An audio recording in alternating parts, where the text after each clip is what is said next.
Comprehensive National Resource Center funded by the Department of Education. And we are very grateful for their support for our activities, including today's panel. If you would like to be on the Sesame mailing list and receive our weekly newsletter, feel free to leave your name and email address in the chat box, and we will be sure to get you on that list if you're not already. The format for today's panel, it's slightly different than what was on the flyer that we circulated. As you can see, I'm in the position of moderating, and so we've asked Ambassador Istrabadi to join as one of the panelists. So we have 4 speakers today. I will introduce them momentarily. Each speaker will present for 10 to 15 minutes. We ask that if you have any questions or comments, please put them in the chat box, and I will be happy to present your comment or question to the panel after they have each had an opportunity to speak. And then we will try and have something like a conversation on the basis of your questions and comments following each speaker. So without further ado, let me introduce the speakers for today's presentation. If you've been to Sesame panels in the past, you know that we like to title them with the words of our illustrious leaders. Today's panel is entitled Siding with the Ayatollahs, the International Community, the US, and the Iran Nuclear Deal. You may recognize that quotation as something that the Secretary of State said earlier this year. And our 4 panelists are Professor Sumit Ganguly of the Indiana University Department of Political Science, Professor Feisal Choksy from the IU Luddy School of Informatics, Computing and Engineering, Ambassador Feisal Istrabadi, who's the founding director of Sesame and a professor of the practice in the IU Maurer School of Law, and finally, Professor Jamsheed Choksy, the chair of the IU Department of Central Eurasian Studies. So, Professor Ganguly, I will turn it over to you. Thank you very much, Carl. I will try and scrupulously adhere to the 10 to 15 minute limit. My task is to talk about the nuclear dimensions of this crisis, ongoing crisis with Iran. And my talk is divided into 4 distinct components. First, I will talk a little bit about the background to the Joint Comprehensive Program of Action, which is the pact that was signed with Iran under the Obama administration and which Trump withdrew from in May 2018. I will then next first talk about the background. Second, I will talk about Trump's withdrawal. Third, I will talk about Iran's response. And fourth, I will talk about more recent developments and a spate of new sanctions that the Trump administration is considering on Iran, in addition to the sanctions that already exist on Iran. So first, by way of background, so that we have a common script. This was a historic deal that was signed between the Permanent 5 at the United Nations Security Council and Germany and Iran on the 14th of July 2015. And I will highlight the principal clauses that were embedded in this treaty. First, Iran had agreed to reduce its centrifuges. These are devices that spin at extraordinary high speeds and enable scientists to enrich uranium to weapons grade, to remove impurities through this spinning process, that it had agreed to reduce its centrifuges by 2/3. It had also agreed to reduce its stockpile of enriched uranium by 98% and limit uranium enrichment to 3.67%, which is well below weapons grade uranium. Furthermore, the deal contained certain sunset clauses. Specifically, the restrictions on Iran centrifuges were to go away after 2025, 10 years following the deal, and the limits on uranium enrichment, 5 years in 2030. This was one of the principal criticisms of the deal, that these clauses had sort of sunset provisions, and consequently Iran would be at liberty to once again start its nuclear weapons program. Of course, the counter argument to that would be that during this period, during this interregnum, presumably further discussions and diplomacy would proceed to ensure that Iran did not return to rebuilding its nuclear weapons program. In January 2016, the IAEA, the International Atomic Energy Agency, which is the global agency charged with ensure compliance with nuclear accords, declared that Iran had completely adhered to all the clauses that were stipulated in the agreement, and consequently all sanctions on Iran were lifted at this point. That's by way of background. Trump came into office arguing that this was one of the worst possible agreements that the United States had ever concluded, and that he had no faith in this agreement. And in May 2018, he declared, and I quote, "The Iran deal is defective at its core. If we do nothing, we know exactly what will happen." According to the Trump administration, the deal had failed to address Iran's regional behavior. Specifically, what it was referring to was Iran's involvement in Lebanon, Iran's involvement in Syria, and the like. And of course, it failed to constrain Iran's missile program. Now, it needs to be mentioned in all fairness that the deal never sought to constrain Iran's missile program. It was all about Iran's nuclear capabilities. It was about hobbling Iran's nuclear weapons program. It had nothing to do with the missile program. That was a separate issue, and that could have been dealt with under other international accords, most notably the MTCR, the Missile Technology Control Regime. So it was a bit of a red herring to suggest that Iran was not in compliance in terms of constraining its missile program, when it was never part and parcel of the nuclear agreement, nor did Iran's regional behavior have anything to do with the regional agreement. One could be highly critical of Iran's regional behavior, but it was not under the aegis of the nuclear agreement. What was Iran's response? My third point.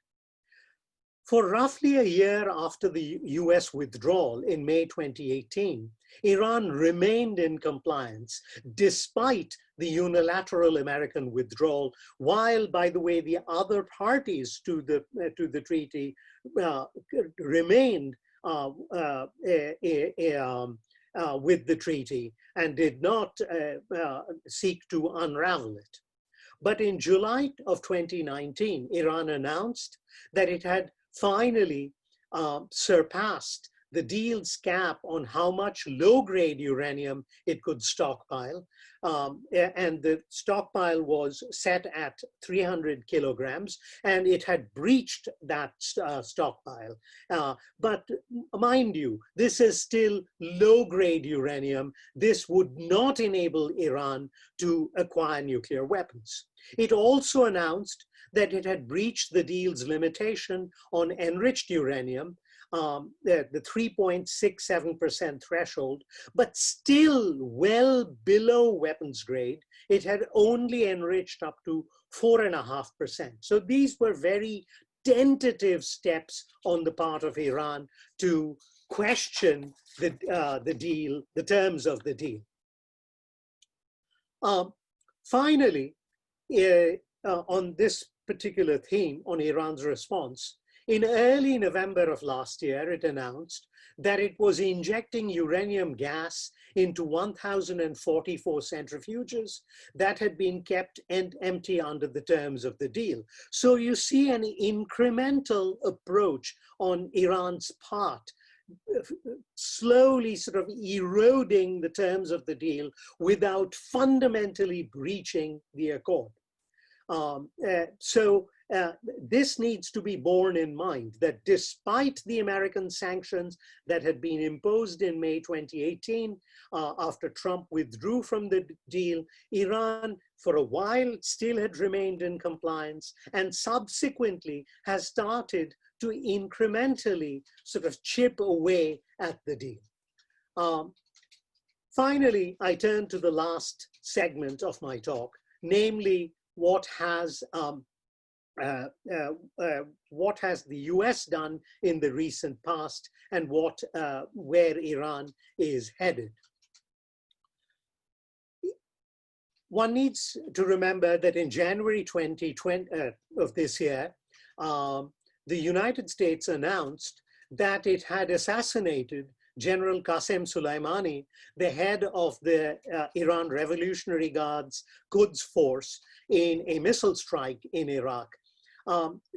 This clearly violated a protocol, an American protocol against assassinating foreign leaders, but the Trump administration went ahead and did it.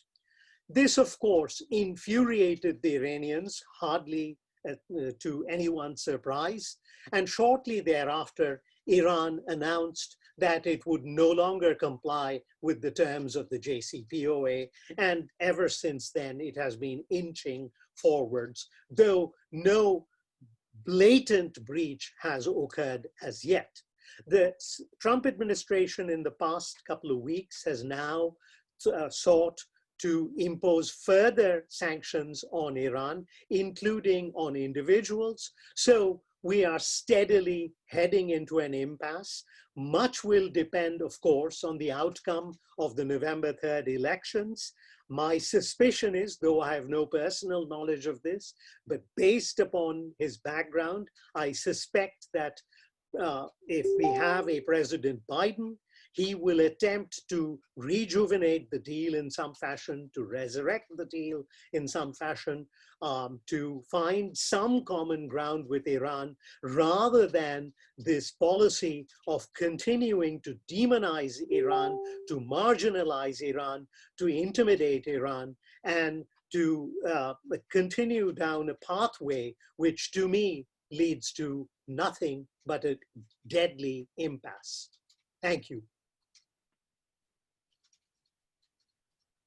Thank you, Sumit.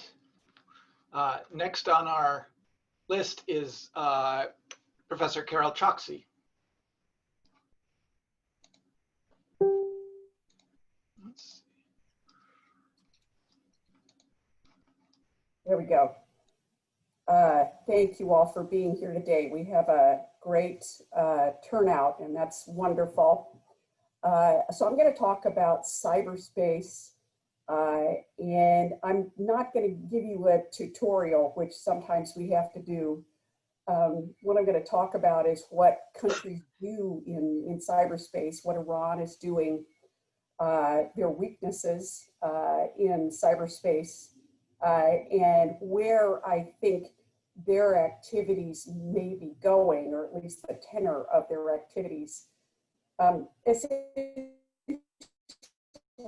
Countries use cyberspace to give themselves some type of advantage by stealing information, whether that information be trade, diplomatic, economic, technological, or insight into future policies. So when they talk about President Trump's campaign being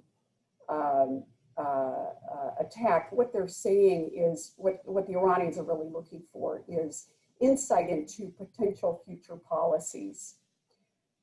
Countries also like to create costly delays to activities they believe threaten them. So the Stuxnet virus is from 2012 is a good example of that, when the United States used that.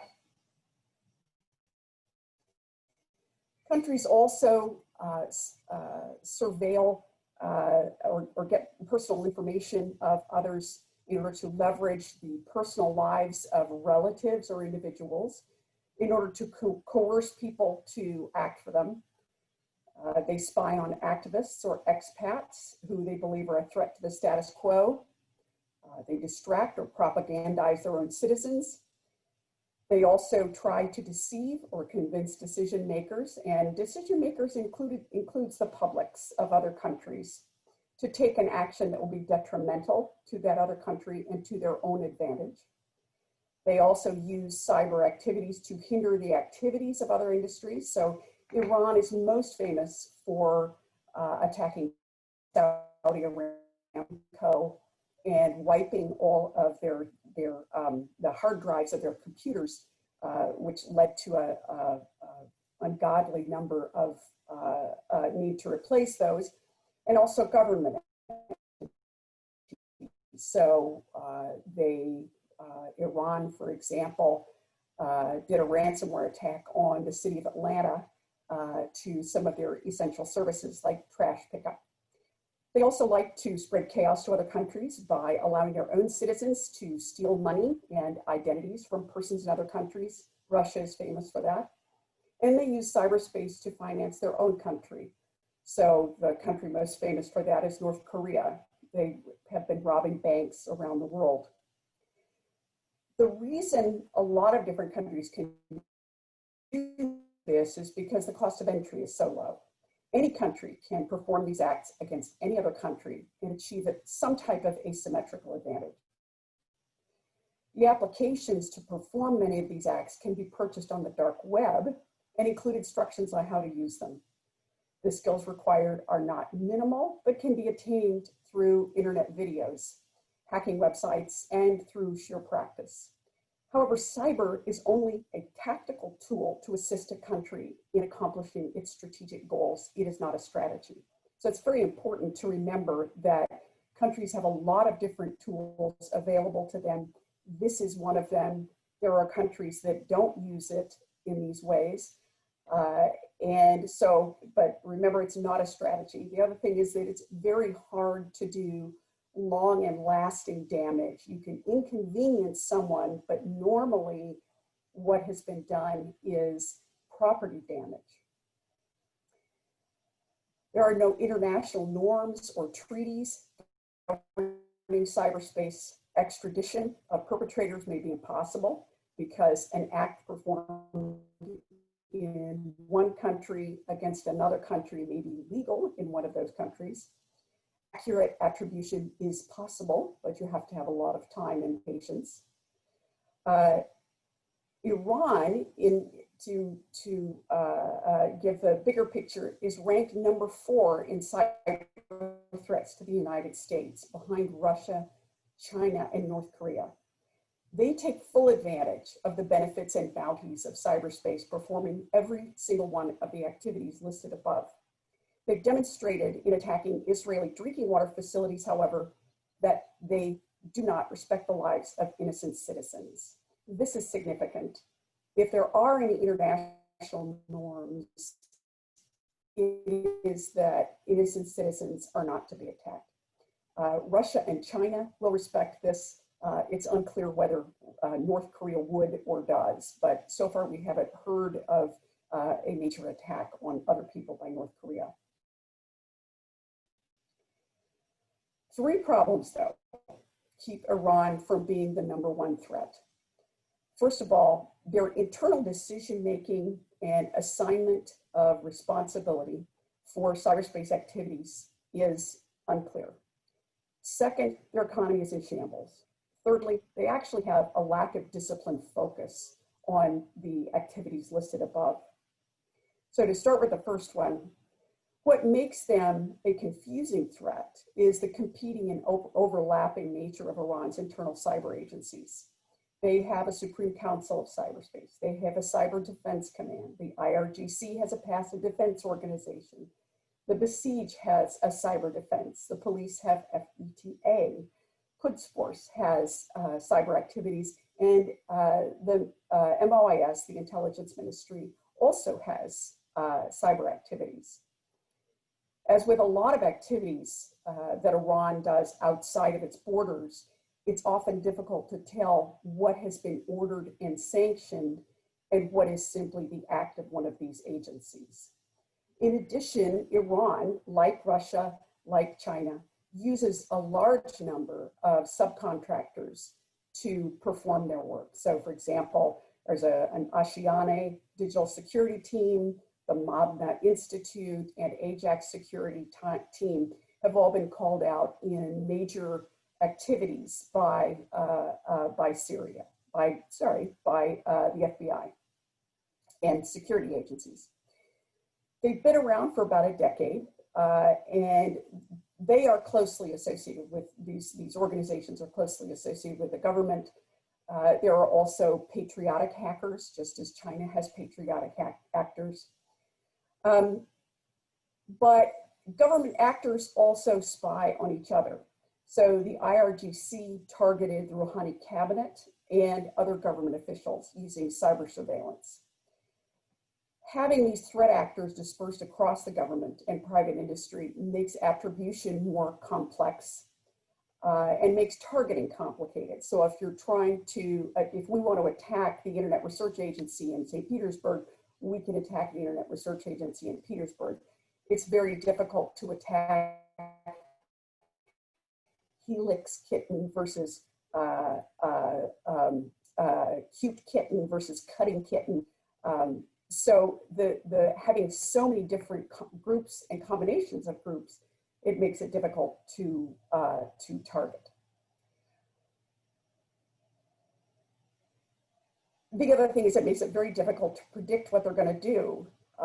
For example, right after the Soleimani attack, Texas reported 10,000 attacks per minute on their infrastructure, on petrochemical corporations, and this was quite shocking to them. Most of those don't get through. Most of those have no effect whatsoever because they're just sort of, it's like trying to swarm something, but it's ants swarming a castle.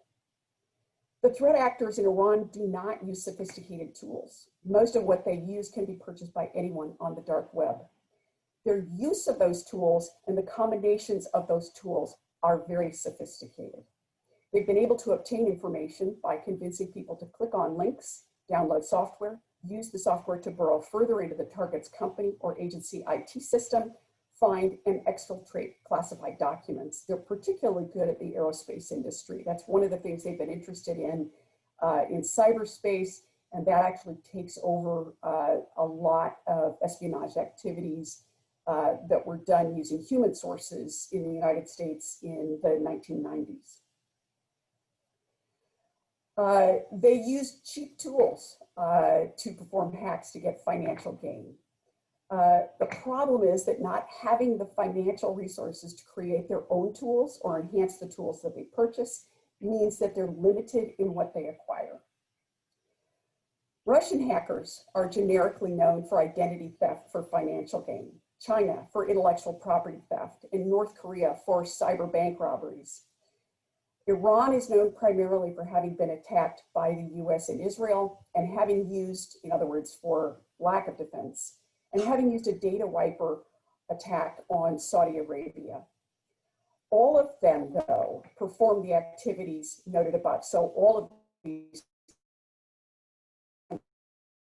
perform the activities I mentioned above. Iran, however, lacks a long history of one of these activities. The one thing that they do that other countries don't do very much is wiping attacks. And they some very good ones, but they're still very primitive in comparison to, for example, what Russia has. But this is, of course, in part because they don't have the financial resources to invest in one area, including training an elite cadre of hackers who can attack and defend. They do have training academies, but they do not have the intensive training that Russia or China or North Korea has.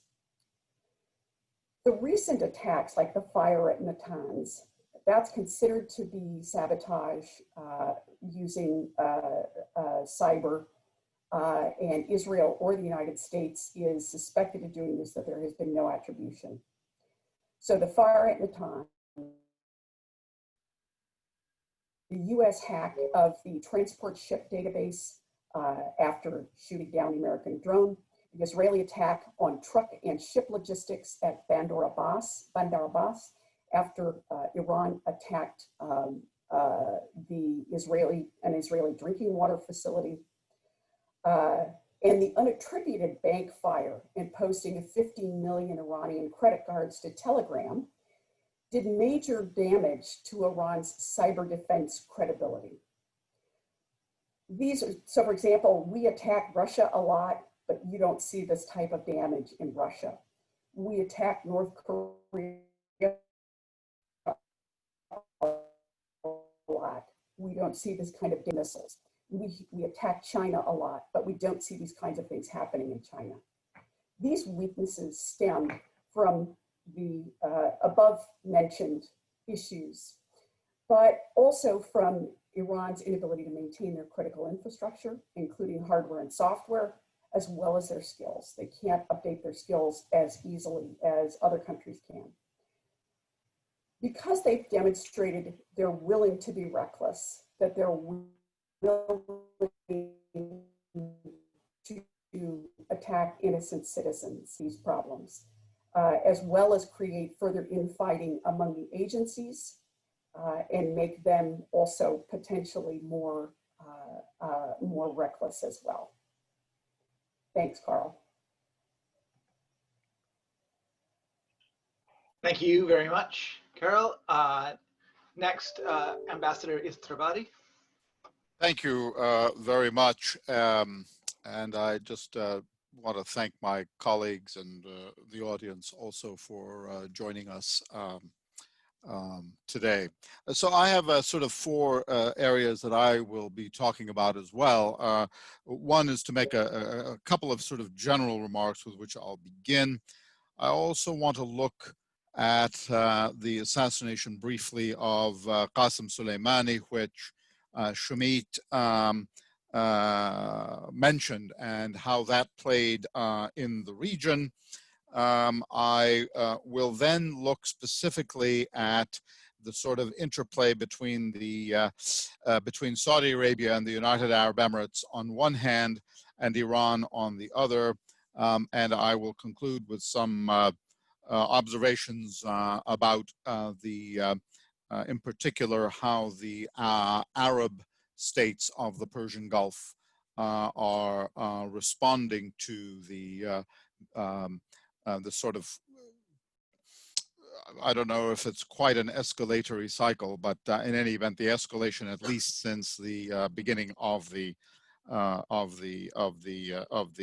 Trump administration, or at least a couple of years into it, beginning a couple of years into it. So my general sort of observations begin with an observation that the United States is currently isolated on not only the UN Security Council, but generally in the international community vis-a-vis Iran.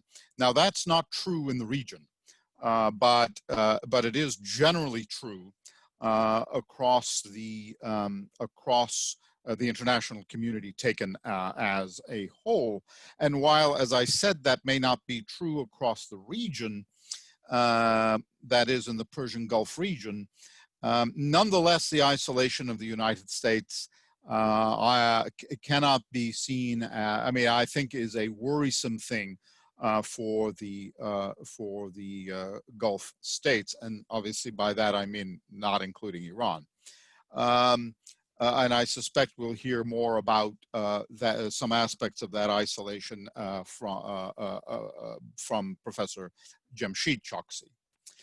Now, so some of the states in the region, in fact, it seems to me, are hedging their bets, at least one, and that is Oman, with respect to its Duqma port, for instance, where it's sort of hedging its bets between the United States and China. Again, perhaps we'll hear more about that later. I would argue, and by the way, the nature of that isolation can be seen in case anyone has forgotten what occurred. I guess it was last week when last week or perhaps the week before, when the United States attempted to get a resolution through the UN Security Council to order sort of, or to recognize, I'm not quite sure, to impose, I guess, a snapback provision of sanctions on arms, which otherwise expires next month. The United States suffered its most humiliating defeat that I'm aware of in the Security Council. I am not aware of the United States tabling a UN Security Council resolution and being able to get only one vote out of the other 14 members, Honduras, for that resolution. America's closest allies on the council, the United Kingdom, France, Germany, Belgium, abstained from the vote, and of course China and Russia exercised the veto. The Arab representative on the council right now is Tunisia, not exactly a kind of hotbed of anti-Americanism, and it too voted with the majority. That is to say, it elected not to vote. It too abstained. Secretary Pompeo claims that all the states of the Gulf support US policy on snapback, but there is room for doubt. In fact, that, by the way, in case you didn't know, is where the siding with the Ayatollahs quotation comes from, when he realized that America's closest NATO European allies were not going to vote in favor of this resolution. He said that the Europeans are standing, or siding rather, with the Ayatollahs. Part of the problem of the Gulf states being in a certain degree, I think, of uncertainty is the opacity of US-Iran policy. There is no doubt that certainly is in 2018, when the administration announced its policy, some members of the administration were hoping to aim US policy towards one of regime change, and would not have excluded the possibility of a military confrontation with Iran, which I actually believe is antithetical to Donald Trump himself. I don't think he wants to be involved in another war in the Middle East. I think what he wants is to be able to claim that he's improved the deal and assume that the Iranians would simply play their part when he made the announcement in 2018, when we can talk about that a little more.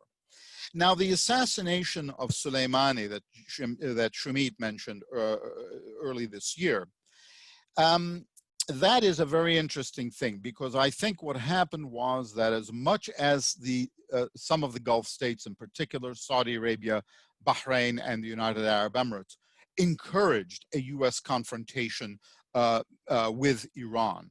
And that really is the beginning of the open strategic cooperation between those three Arab states and Israel. Whatever cooperation there may have been before, it was kept under the table. But in their opposition to the JCPOA, their cooperation became overt and no longer sort of plausibly deniable.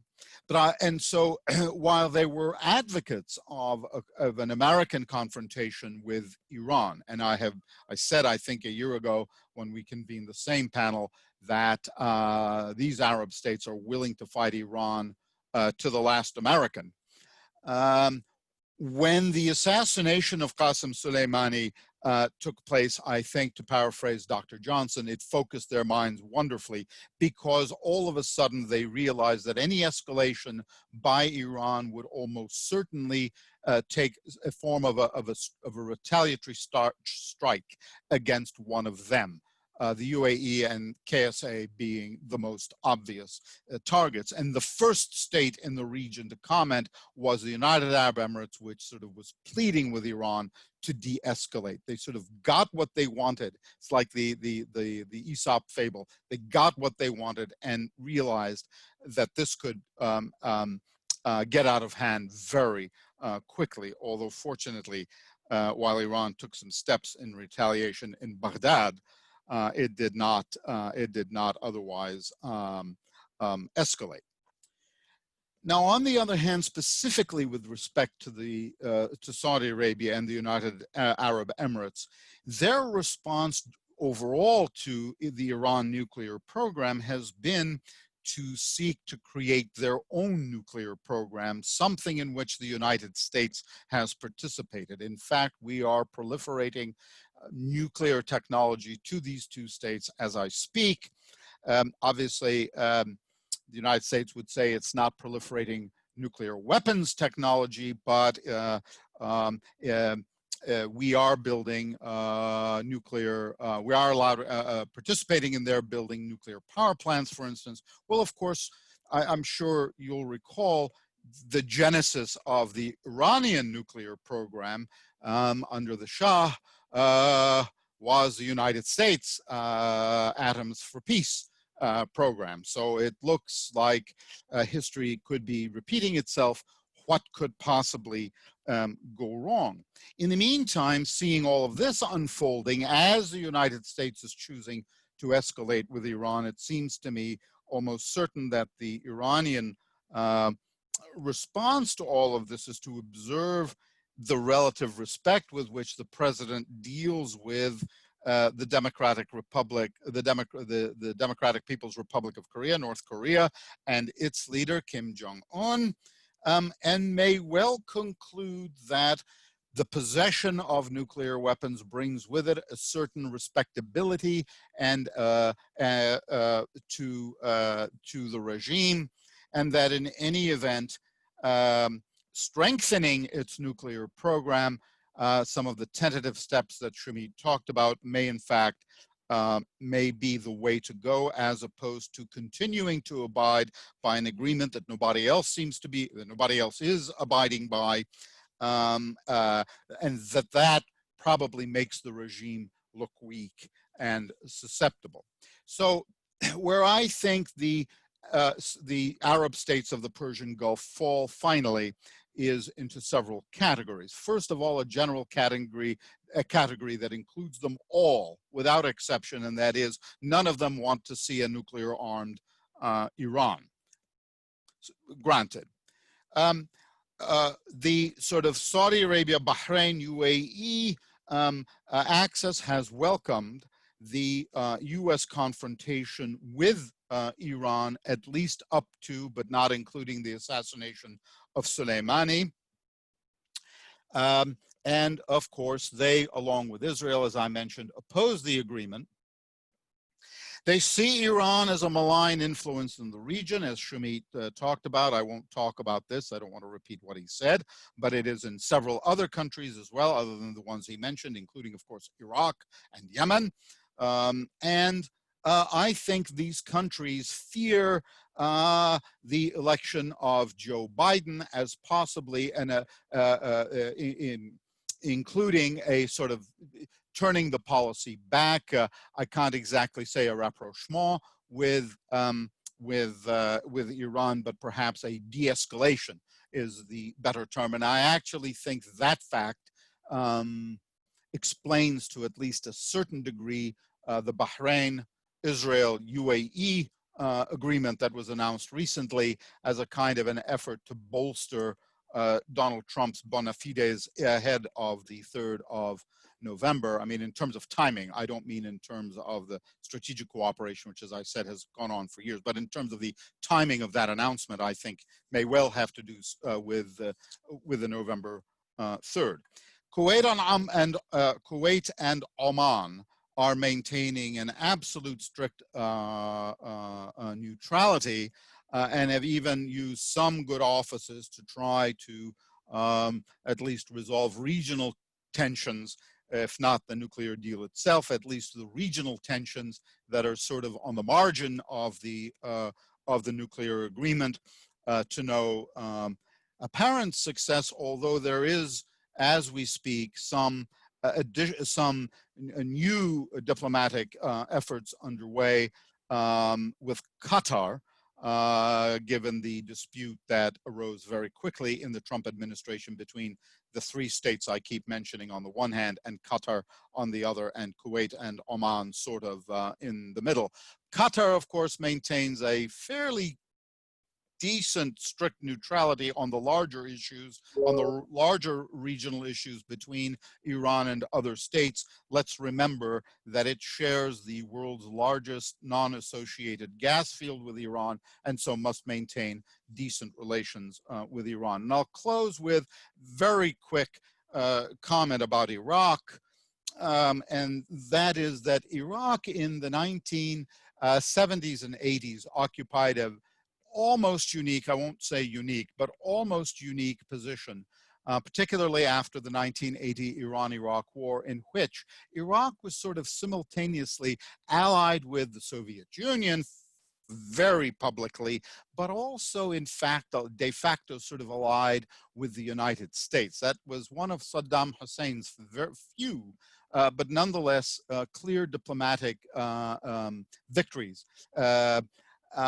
Well, it's not quite that grandiose between the two poles of a bipolar world, but Iraq is trying to maintain its alliance with the United States, which is a sine qua non for its own internal security in light of things like ISIL and before that Al-Qaeda, but also it's in an alliance with Iran.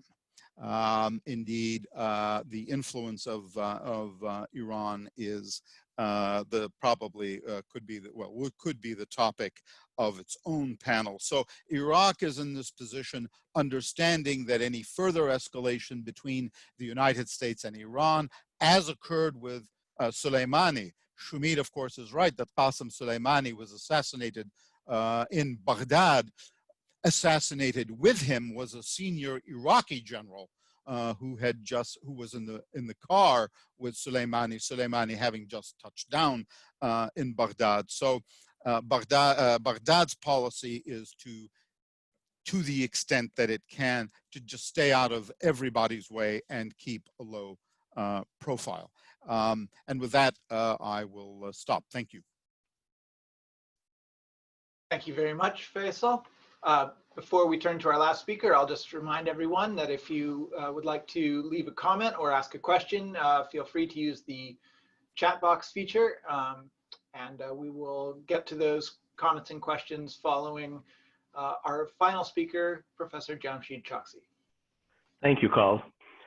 So this month, the US unilaterally announced, to quote, the return of UN sanctions on the Islamic Republic of Iran.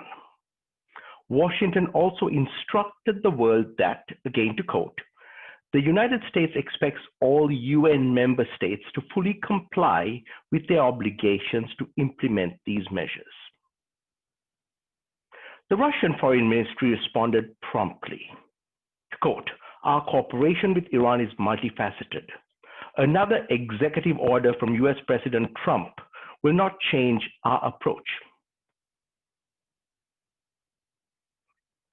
China's permanent representative to the United Nations wrote, the UN sanctions renewal action against Iran is devoid of any legal, political, and practical effect.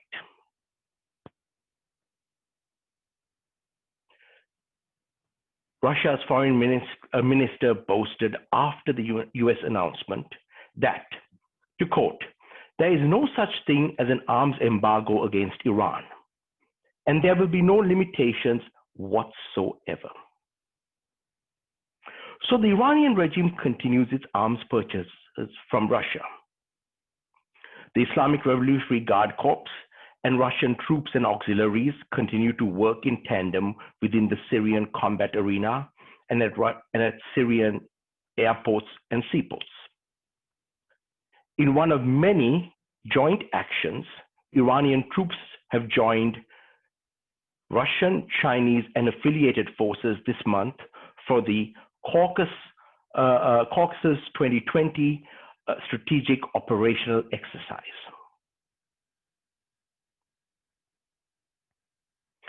Expanding the alliance with Russia was foremost on the agenda when Iran's Foreign Minister Zarif met with Lavrov in Moscow on July 21st.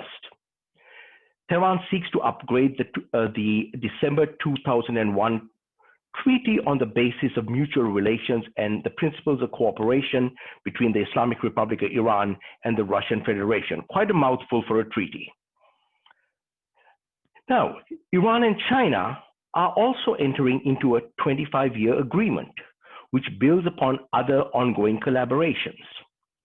Linked in part to Beijing's Global Belt Road Initiative, that strategic partnership brings Iran back into a role the country and its people have played historically, at the center of both overland and maritime Silk Roads. The agreement also ensures Chinese military, technological, and financial aid will flow to Iran to thwart American sanctions.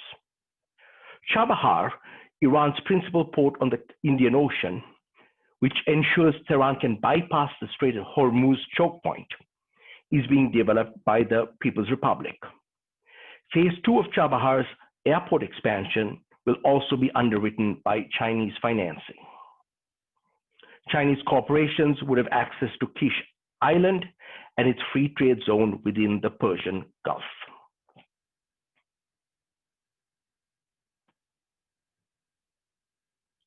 The revitalized land and water thoroughfares will measurably increase Iran's connectivity to other nations. Iran's political influence, Tehran hopes, will flow alongside goods and services. In late December 2019, China joined Iran and Russia for a 4-day naval security belt maritime exercise in the Persian Gulf, the Gulf of Oman, and the Indian Ocean.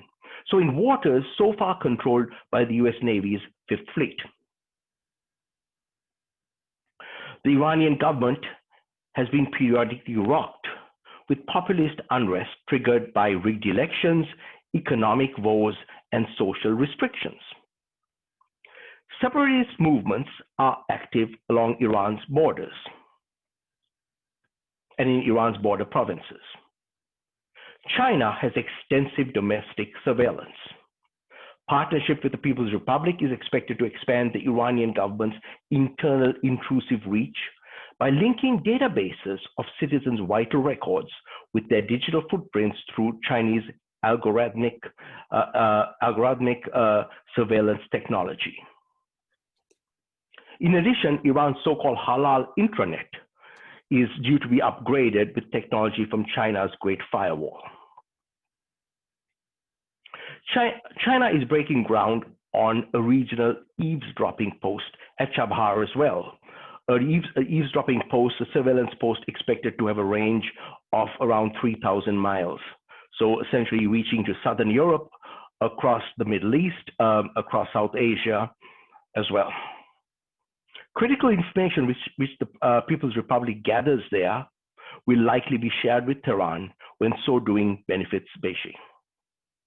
So essentially, Iran's geopolitical aims coincide well with those of Russia and China in seeking to set up a multipolar system to replace the current unipolar US-centric one. Thank you.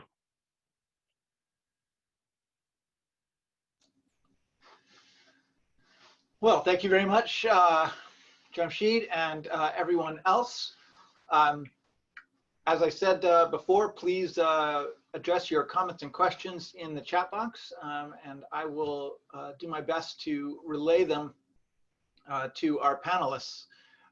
So some of them I see are just to me, so you may not be able to see these questions in your chat box, but I can. So I'll begin with this, this question. Given that the cost of building new solar and wind turbines is now cheaper than building nuclear and cheaper than running existing coal plants, it appears that continued pursuit of nuclear is only a subterfuge or cover for pursuit of weapon development technology. Is this a valid perspective? And we'll leave this open to whomever wishes to answer. Well, I guess I'm the one that mentioned the UAE and KSA nuclear, but if anybody else wants to come in, that's fine. I don't know enough about all of that to know about the technical aspect. I mean, the sort of the premises of the technical premises of the question. It sounds reasonable to me, but be that as it may, I don't think there's any doubt as to what the intentions of these two states are. I think that they are clearly, at least, I'm not saying that they, intend or have a plan for exploding a nuclear device in 10 or 15 years or whatever. But it is very clear to me, at least, that these two states very clearly want to leave open the possibility of developing what they may perceive as their own nuclear deterrent, regardless of the cost and expense. So I don't doubt for a moment that that's the intent of the program, of the programs in those countries. If I may respond to one of the questions, the one from Marianne here about investment in Chabahar. Yes, the Indians did begin there, but the Chinese have been moving very aggressively at Chabahar, just about 180 miles to the west at the port of Jost. They're breaking ground. I mean, they haven't set up the surveillance facilities, but you can see from satellite photographs, they're breaking ground on that. They're also involved, the Chinese, lately there's quite a bit of a flap of in the Iranian press itself about the Chinese moving into Kish Island economically, and the Kish Island Free Trade Zone. The Chinese are involved in a series of rail and road networks as well, part of this Belt Road Initiative, these networks across Iran. The Chinese, of course, are not just putting all their eggs in the Iranian basket. The Chinese and the U.S. and just lately, I saw a news report today. It would appear Britain as well, but certainly before this, the U.S. and the Chinese were sharing facilities at Dugam in the Oman. Perhaps perhaps at this point the largest docking facility, not just in the Middle East, but the world. So the Chinese, are certainly spreading their net widely, but Iran is becoming the central point. And in some ways, it is a choke point, both in terms of maritime and in terms of overland activity. If I can get back to technological development and nuclear weapons as well, you need three things with nuclear weapons. First of all, you need to develop the technology to make an explosive. Second of all, you need to reduce it so it will fit on a missile tip, and that has to be made smaller, has to be hardened so it can withstand re-entry. But the third thing is missiles. Every missile the United States created in the 1950s and 60s was used to send satellites up into space, but were also used for nuclear missile technology. So when countries like Iran are trying to get a satellite into orbit, they aren't just trying to show off their technology and join the space race. They are also trying to develop what is essentially an intercontinental ballistic missile, because that's what you need in order to get something lifted up to that level. Okay, so having gotten your satellite into space, then the other thing that you can do with that satellite is use it as a weapon, not just against Earth, but against other satellites.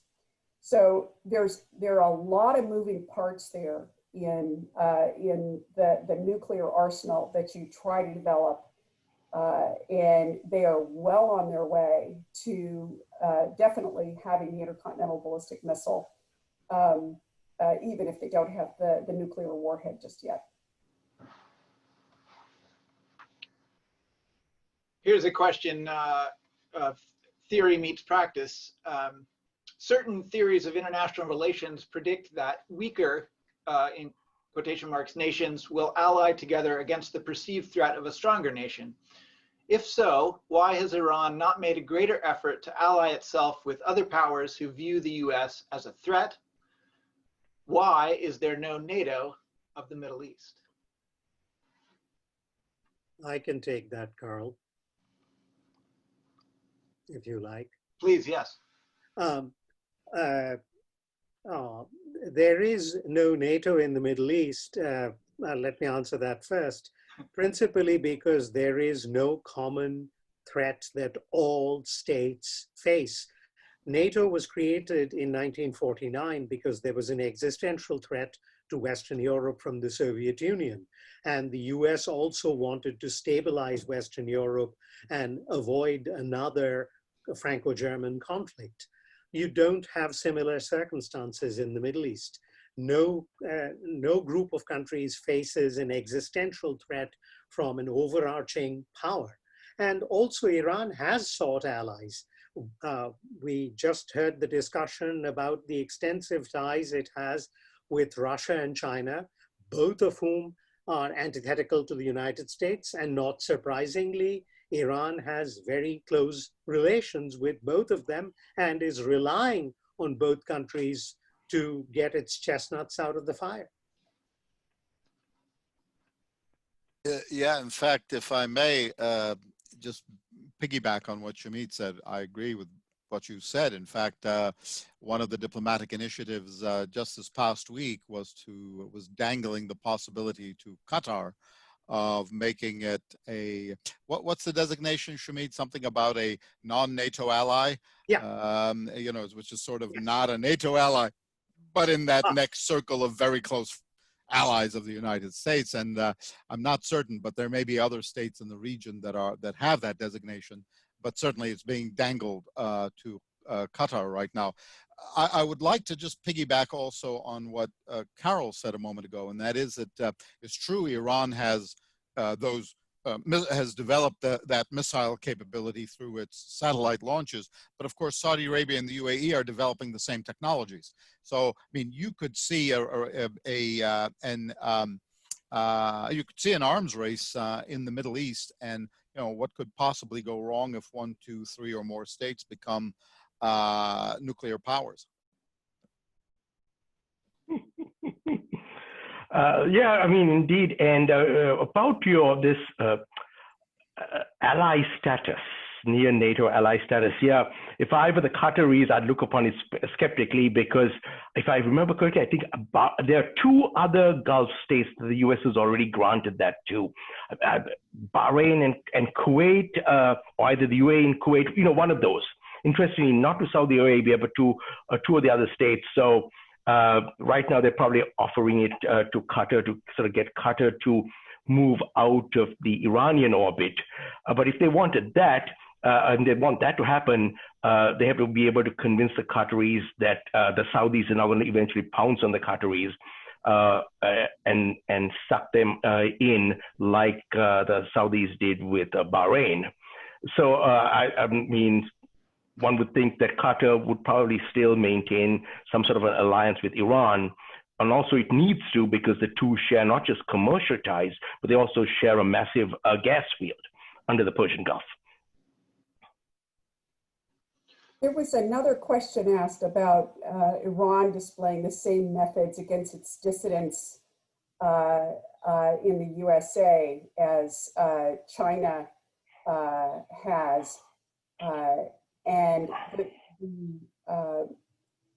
they are not, they don't have the same leverage as China has. China has censorship leverage against a lot of parts of the United States, particularly the film industry, if they want to have their films played in China. Iran doesn't have that same issue because they're simply too small. So they can't do it against the United States. Most countries have human intelligence embedded within communities to report back to the home country what people are talking about, what they're doing, and also to see if they can't get leverage over them. China does this, for example, Russia does this.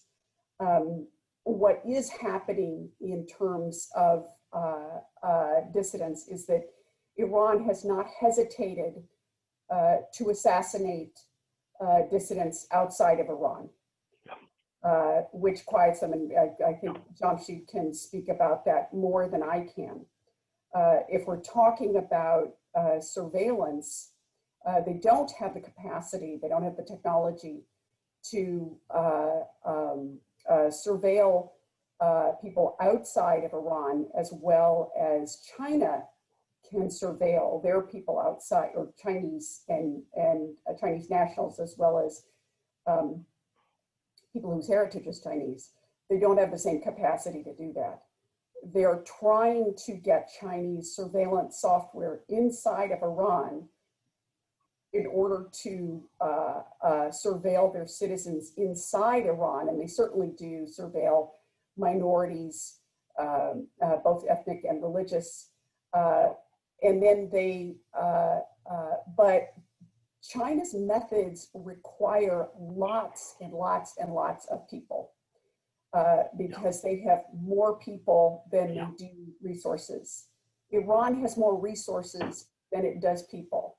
So the Chinese method of surveillance won't translate quite as nicely into Iran. In fact, Iran has not been able to even accomplish some of the things they wanted to, which is get rid of VPNs and use of the Tor browser, both of which allow you to have a great deal of privacy. So that's a good question. It's actually something to keep our eye on. Yeah, let me just piggyback on that and also point out that, yeah, Iran's been particularly successful in France because not just a large Iranian community, the US has a larger community, but because in France, you have a wider variety of, shall we say, Iranian political factions, less so within the United States. Or just frankly, it's easier to get in and out of France than it is out in and out of the United States.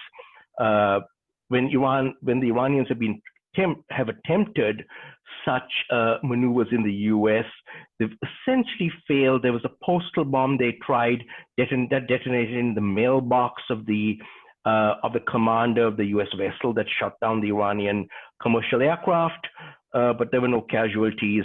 Then there was that very bungling attempt where the IRGC actually reached out to IRGC commander's relative, used car salesman. This sort of tells you the extent of their capacity in the US. A used car salesman in Texas to try to assassinate the then Saudi ambassador. The FBI not just took the guy into custody, but actually had the guy phone his relative in the IRGC back in Tehran while the FBI recorded it all. I know this because the CNN obtained all the transcript and sent them to me, and Carol and I wrote a piece on it.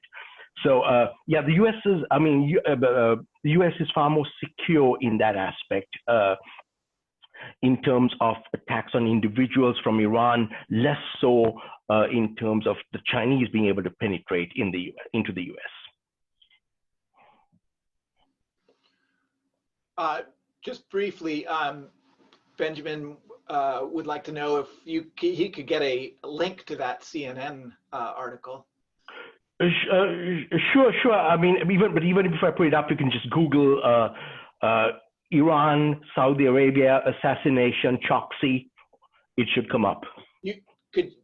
I'll post one. I'll pull it up and post one. Google used car salesman. Yeah, used car salesman, Iran, Saudi ambassador assassination, Choksy. It should come up. Another question here that there we go. That I would like to expand on. Is there a precedent that indicates that the Sunni-Shia split has an effect on Iran's capability to ally itself to other Muslim nations? So a question about Sunni Shia differences. And to add to that, I mean, the one nation that seems to have an increasing role that did not come up this afternoon is Turkey. So perhaps the Muslim Brotherhood supporting nations versus the anti-Muslim Brotherhood supporting nations split as well. So if you could address the question of Sunni Shia on the one hand and Turkey Qatar versus non-Turkey Qatar. Well, I guess I'll take a stab at it. I limited my remarks to the Persian Gulf states. That's obviously why Turkey didn't come up. And even the Turkey-Qatar axis is more complicated than all of this is much more complicated than Sunni Shia because first of all, there are substantial Shia populations in most of the so-called Sunni states. Bahrain, which is a Sunni state because its ruling family are Sunni, actually has a majority of Shia. There's a substantial population of Shia in Saudi Arabia. There's a substantial population in the UAE, etc. So and Iran is allied itself with, at least at various times, with Hamas, which is a Sunni religious organization. So, and it has, since the US invasion in Afghanistan has on and off supported or not supported the Taliban in Afghanistan, depending on how things go. And of course, there are substantial Shia populations in Pakistan, which is also a Sunni state, I suppose. So it's a very complicated business. And my stock answer to this question is what happens in the Middle East. It would be like sort of talking. Well, it's geopolitics. It's not religion. No one is arguing in the Middle East about who the successor to the Prophet Muhammad should have been 1400 years ago. It's politics and it's state interest. So I think that religious analyses are overdone often when assessing the Middle East. It's politics.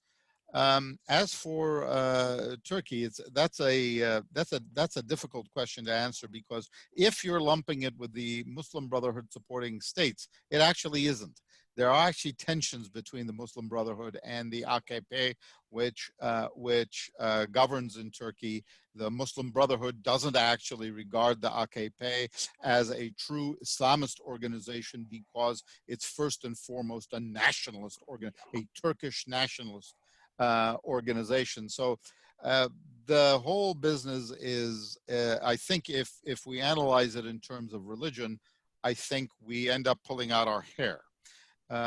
If we think about it in terms of the politics of the region, and indeed you're right, Carl, to point out that there's actually it's not a two-way tussle between a Saudi camp and an Iranian camp, Saudi Arabia, Turkey, and Iran. That is correct.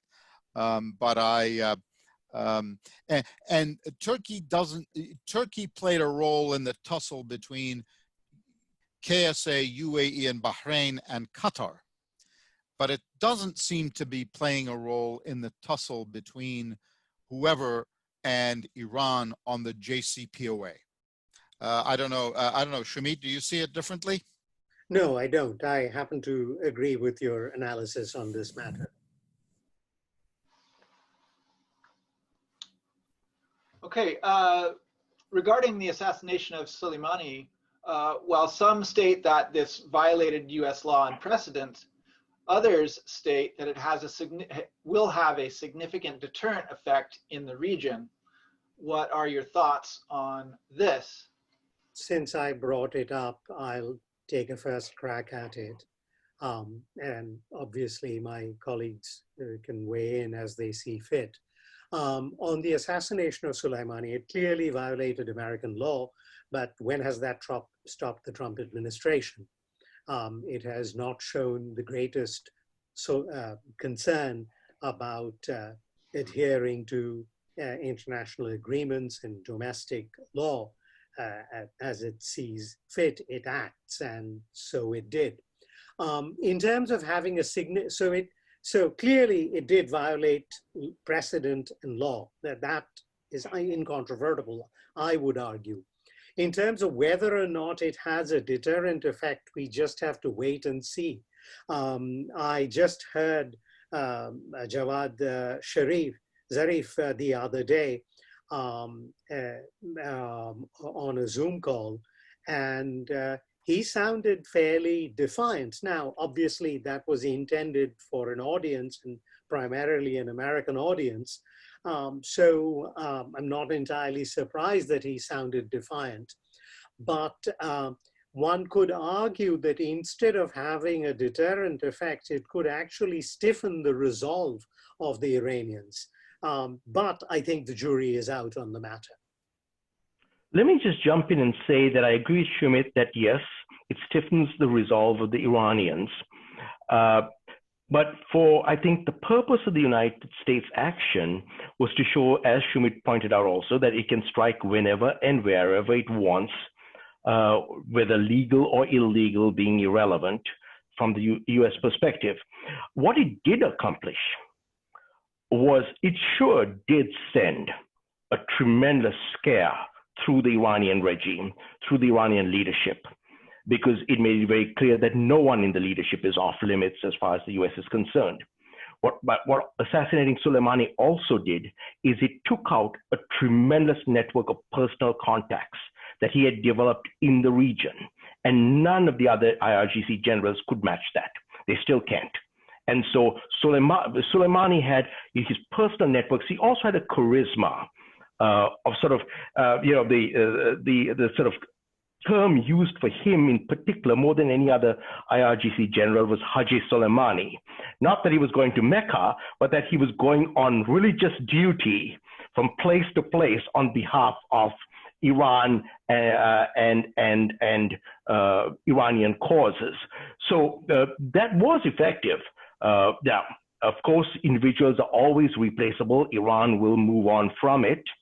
I read in the Iranian papers, was it yesterday or today, a statement that as far as Iran's concerned, the price has not yet been paid. You know, as Iran is still looking for retribution. Where they can get that, how effectively, unclear. Recently, there were these, rumors, truth or not, I don't know, about trying to assassinate the American ambassador to South Africa. Now, if all Iran can do is go after a handbag manufacturing socialite, that doesn't really say much about Iran.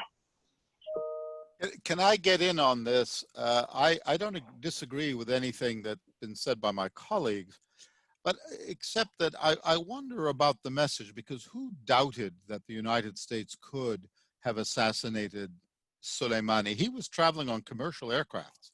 I mean, you know, he was on a commercial aircraft from Damascus to Baghdad. Now, the key was knowing that he was on that airplane to set up the assassination. So obviously, the U.S. had some capability there. There were rumors at the time that the Russians actually let the U.S. know whether that's true or not. I don't know, but I mean, no one really doubted that. I do, by the way, regardless, I think Sumit may well be right, in particular with respect to violation of an executive order of longstanding that had been signed by President Ford about foreign assassinations, which, by the way, is a pragmatic, it's not that there's a moral, it's not a moral imperative not to assassinate foreign leaders, it's pragmatic. We won't assassinate them, so they won't assassinate us and our leadership. And there was no question that whatever the Iranian response would be, it would be asymmetrical, because obviously Iran, unless the world's really gone crazy, is not going to be able to assassinate, you know, a major general in the United States, you know, in the CENTCOM operation. So it would have to find a soft target. That's in the nature of things. But I will say, and actually, that under international law, I'm of the opinion that the targeting of Soleimani was actually legal, because he is a foreign commander and had been involved quite openly in attacking the U.S. Embassy in Baghdad and U.S. forces stationed in Iraq at the invitation of the government of Iraq. But there has to be another question asked. So you've got the question of the domestic law, you've got a question of international law, and then you've got the question of the wisdom of doing something. And assassinating a foreign leader when he is a guest of an ally of the United States in that ally's capital, I can't understand any justification for that. And assassinating, by the way, a senior security officer, a security forces general of that ally state along the way is kind of collateral damage. I've been thinking about this for 9 months and I can't find any justification for any of that. Also taking credit for it openly. Usually these things are done and no state other than the United States under the current administration would actually take responsibility for that. I thought that was remarkable also. Well, the U.S. justification was very clear. Their position was that not just Soleimani, but the Iraqi commander had targeted U.S. forces in Iraq and in Syria. And so, everything I heard from Washington was that from within the administration was that they were sending a message not just to Iran, but to Iraq as well. This is an act of war in Iraq. This is an act of war against a country with which the United States is allied. We have seen how the U.S. is treating allies lately, unfortunately. I understand that, but I mean, don't belittle this. Yeah. This is a man who has met, the Iraqi general I'm talking about, is a man who has met with senior American commanders, and those senior American commanders coordinated with him in the fight against ISIL. Oh yeah, I mean, I think that whole sort of that brings us to a much larger issue of American foreign policy right now, and how it is, how it is coordinated or not coordinated, which I think is far beyond, unfortunately, the scope of this talk. Yeah. So, if I may, how is the U.S. reacting to India's participation in the Chabahar, and how are Iran-India relations developing despite the internal conflict between Indian Muslims and the current predominant Hindu government? Well, if I were to answer that, what I'd say is that nation states are it's very easy for nation states to often overlook what's happening to religious groups or sectarian groups inside other countries. And so Iran is no different in that sense.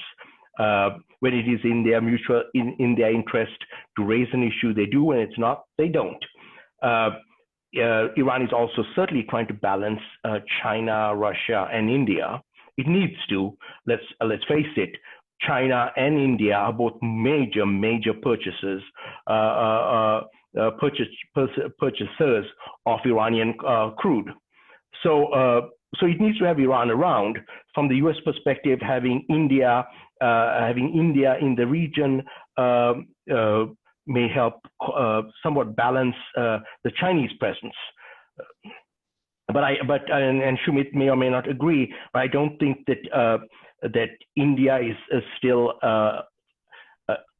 shall we say, capable of being as large a player as China, particularly as China is moving more aggressively into the Indian Ocean.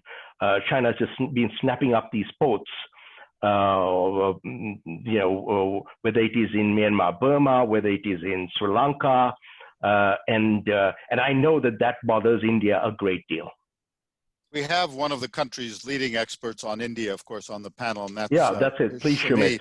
But in answer, I'd love to hear what you have to say about this question, Sumit. But if you could talk about the ability of India to balance between Iran, the Arab states, including Saudi Arabia, and Israel in answering your in addressing this issue. I think you and I have talked about that. It's a fascinating story.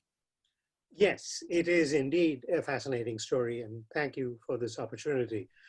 First of all, the Chinese have, in the very recent past, stolen a march on India in Charbahar, even though India had several long-term contracts with Iran to develop the Charbahar port, but the Chinese have come in with deep pockets, and as Jamsheed pointed out, that India cannot match the kinds of resources that the Chinese can bring to bear, which is why now there has been a bit of a dilution of India's role in the development of Charbahar, even though it was the first mover and had the first mover advantage.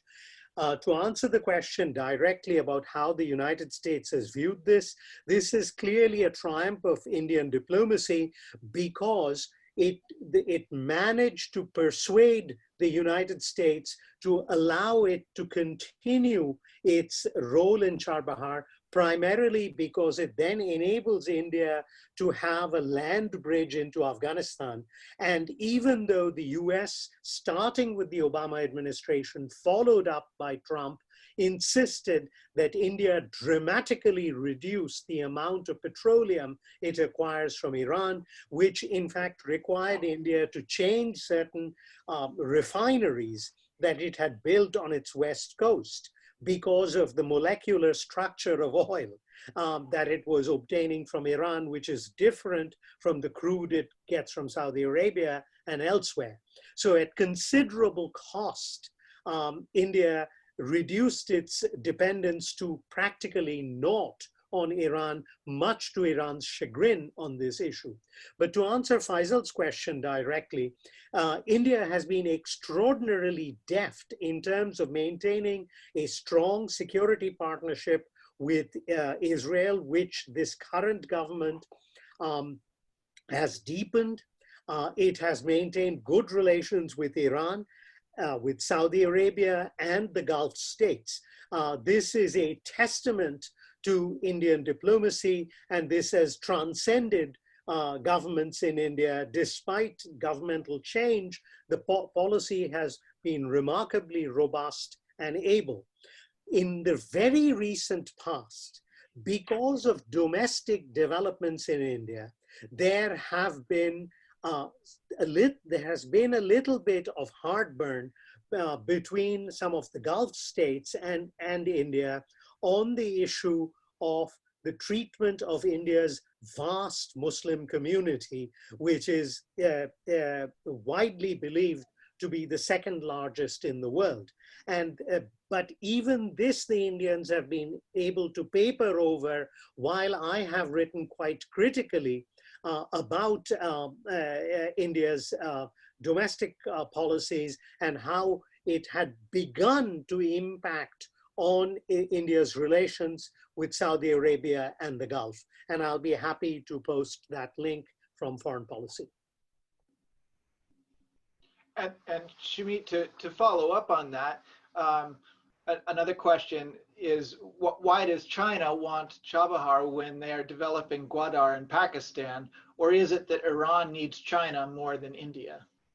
No, it's primarily because the Chinese want to completely checkmate the Indians. They believe that the Indians are an uppity bunch who don't know their place and that they need to be confined to South Asia.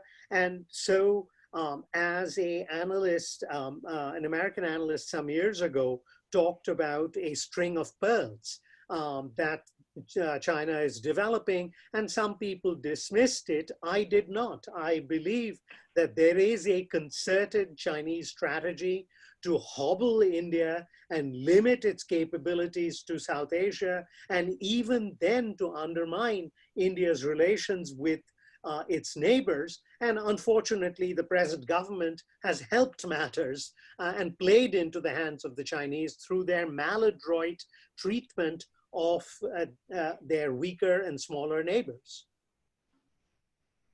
Let me jump in also a little bit about Gwadar here. Yeah, the Chinese, did start developing Gwadar. Let's keep in mind that Pakistan is far less stable from a Chinese point of view than Iran. Pakistan has far more susceptible to the Taliban, to all that chaos. In addition, Pakistan has nothing compared to Iran when it comes to the natural resources that China needs. So Gwadar is nice. It's a safety card for the Chinese. The other thing, of course, is that the Pakistanis sort of are there between the U.S., between China, etc. And just like with Dugam in Oman, where the Chinese and the U.S. openly share and openly lease facilities, what I've always heard about Gwadar is that you have both the Chinese and more surreptitiously, or shall we say with less noise, the U.S. presence as well. I would suggest, though, if you look at the satellite pictures of Gwadar, nothing much has happened except a bunch of pushing around of dirt. Gwadar was supposed to have been developed in the 90s or something. Benazir Bhutto wanted to make a superhighway from Central Asia, Central Asian oil to Gwadar. In fact, there was a huge, and it was supposed to go through Afghanistan as well. There was the United States was very involved with that. Saudi Arabia was very involved in that. It obviously never came to fruition. And I think maybe the Chinese, perhaps, I'm just guessing here, thought that they could make it happen. But as Jamsheed pointed out, they do not have, it is not a stable place. And as Sumit pointed out, the Indians are certainly apt diplomats. But Chabahar is, if you look at it, there's a small mountain range between it and the interior, but it has much better road connections than Gwadar does, with actual resources that somebody might be interested in. Yeah, I was at Gwadar, of course, many years ago. It was a hellhole then. I'm sure it's a hellhole now. But let me add something else in terms of what Carol Schmidt was saying. The other thing we need to keep in mind is the Chinese often have grand plans, but when it comes to their work at ports, those plans have usually been disasters. Hambantota in Sri Lanka is one such example. Gwadar is another, and it's possible that Chabahar will become the third. Well, it is a great and complicated world, and thank you all for helping to shed a little clarity on international relations in a complicated place. On behalf of the Center for the Study of the Middle East, I'd like to thank everyone for coming today. As I said before, if you'd like to be informed about our activities, please feel free to email me at pearsonc@iu.edu, and we will get you on our listserv. And finally, I'd like to thank our panelists very much. If this were an in-person event, you would hear a roar of applause. As it is, you'll have to imagine that. But thank you all, and have a good evening. Thank you very much. Thanks to you, Carl, Thank you, Carl, for organizing this. Yeah. Thank you.